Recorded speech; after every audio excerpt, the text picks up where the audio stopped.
Bonjour Nicolas Cerceau. Bonjour. Alors vous êtes directeur marketing de Moonshot Assurance.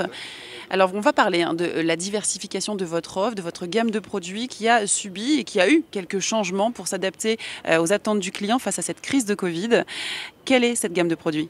Ouais, alors Moonshot Assurance, on adresse le marché de l'assurance affinitaire qui est très segmenté, il y a beaucoup de marchés.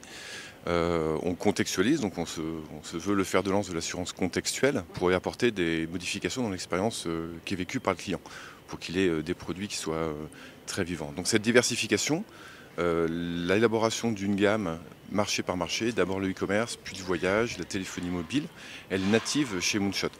Ce qui nous a permis de résister bien à la crise du Covid qui a impacté fortement le monde du travel.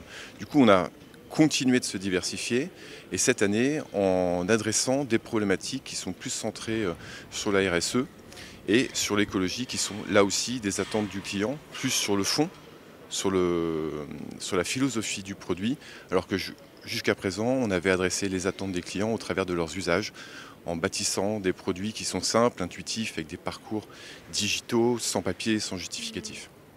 Est-ce qu'on peut en savoir plus justement sur ces produits plus orientés à RSE face aux attentes des clients qui sont très fortement en attente là-dessus ?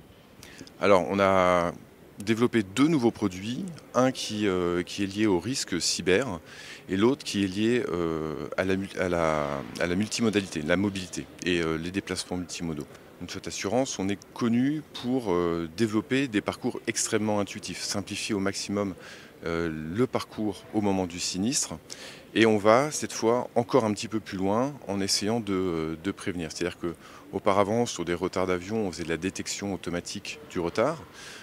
Cette fois, on essaie de prévenir le client avant que le risque se réalise.